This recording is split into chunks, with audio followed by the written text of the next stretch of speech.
Hi and welcome to Chris Ryan Golf. We are at the Belfry again today. We are out on the short game area. We're in the bunker, and in this video we are going to give you 3 key things that you can focus on to improve your bunker play. Hopefully we're not going to be in the bunker too many times during a round of golf. It's a specialist shot. We're not, as I say, going to have that many shots where we have to play from the sand, but when we do play from the sand, we want to make sure that a couple of things happen. Ideally, we want to get out first time. We really want to try and give ourselves a putt as our next shot, and we really want to try and limit the damage. They are hazards, they are on the golf course to make your life more difficult, but we're going to give you a few things that you can do which is going to hopefully make life a little bit easier. Now, as you can imagine, there are quite a few things that actually have to happen to get this ball out with the right flight, the right control, the right distance, close to that flag. But we are just going to focus on the 3 things that are maybe going to be the most important for you next time you go and play. If you approach the bunker shot and you've got 20 things you're trying to think about, you know, your left foot position, your right foot position, your grip, your posture, this, the swing, it's going to get difficult, it's going to get complicated. So 3 things, hopefully those 3 things will be the main things that you have to focus on and you'll get some better results.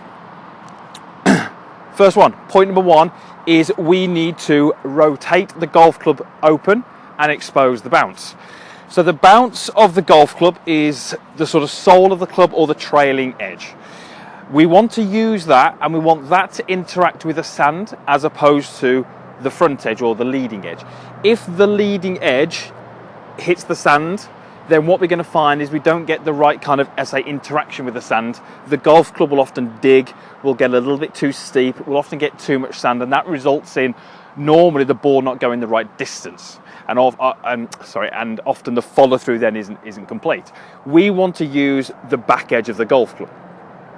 Now, the only way that we can expose the back edge is by either leaning the handle extremely back, which wouldn't really make a lot of sense, or by rotating the golf club to the right for a right-handed golfer, because if we do that, suddenly the sort of trail edge is lower than the leading edge, and when we can play the golf shot this way, the trail edge hits the sand and it will cause the club to skip through the sand. Really, really important, we are not trying to hit into the sand on these shots. We're not trying to hit down and into the sand. We're actually trying to skip the club through the sand. Exposing the bounce and having that as the first part of the golf club that interacts with the sand is going to massively help you in skipping that club through the sand, taking the right amount of sand, and therefore that's going to help you get the right distance. So the first thing is to make sure you open the club face. Now, we want to make sure that we open the club face before we apply our hands. We do not want to take our setup with our normal grip and then open the club face. It will be okay for setup, but you're going to find that you return the golf club with the club face too square, and again that's going to present the leading edge as opposed to the bounce. So open the club face and apply the hands. Now, I want you to get that club face quite a lot open. I often see golfers open the club face by maybe 5 or 10 degrees. That will help, but it won't help as much as if we can get that club, you know, almost 35 to 45 degrees rotated to the right. That's going to help you. Okay, point number 2 is all about how we use the wrists and the forearms through the impact area. As I said at the start, this is actually classed as more of a specialist shot. This is not going to fall into line with maybe what you do with your driver, maybe what you do with your mid-irons. It's a specialist shot. We need to change what we call the release, which is how the hands and the forearms work through the impact area. To change that release, we need to think probably more about the lead wrist. So in my case, that's my left wrist. For many of you, it'll be your left wrist, but obviously if you're a left-handed golfer, it'll be your right wrist. We need this left wrist to move to a cupped position quite aggressively through the impact area.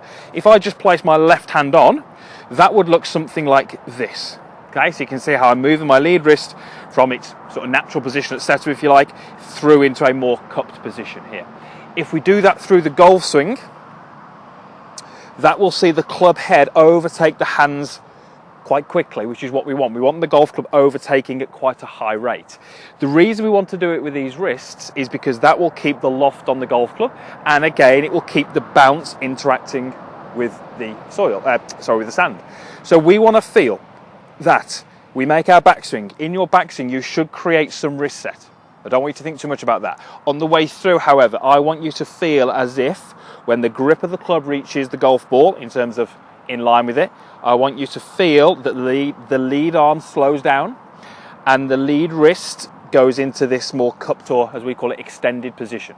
Okay, so as you can see here, as I'm going back, that's no different, bringing the club down to here, and then I want to feel like I let this lead wrist go into this position. Now, as you can probably see from that sort of camera angle there, that is not something we would try to do with any other club in the bag.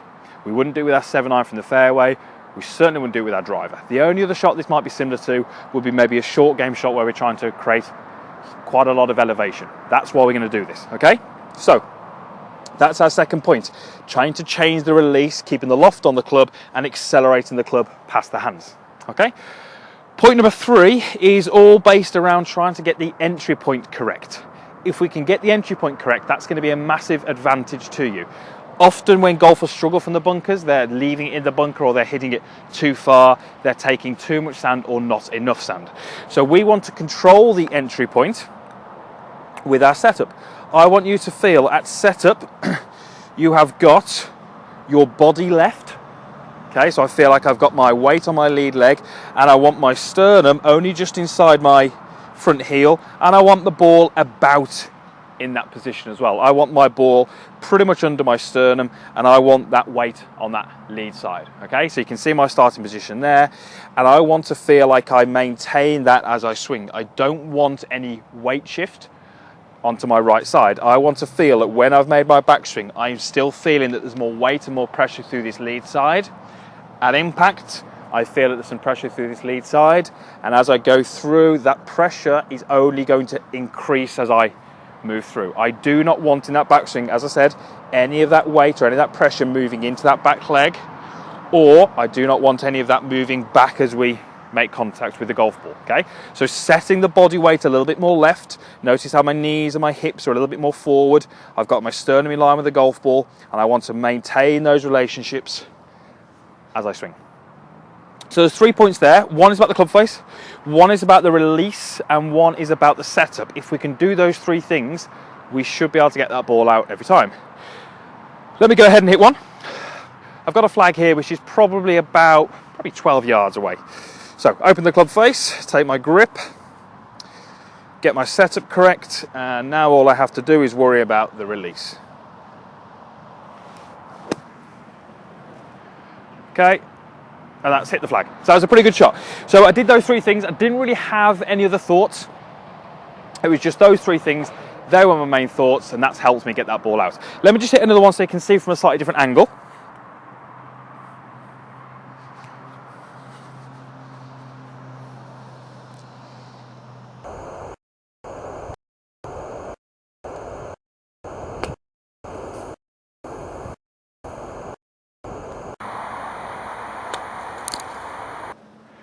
Okay, and again there you see from that slightly different angle that how that release is different and what I actually had to do to extract that ball.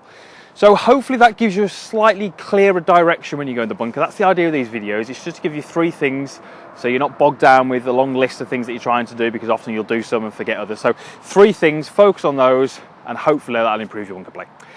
Thank you very much for watching the video. If you did like it, then please click the like button down there. That really does help me. There's also a comments box down there, so please post your comments. I'm interested in getting your thoughts. And if you haven't done already, then please also subscribe to my channel. It's absolutely free. There is a link in the description box down below, and that'll take you to a subscription page. Okay, thanks again for watching, guys, and we'll see you next time.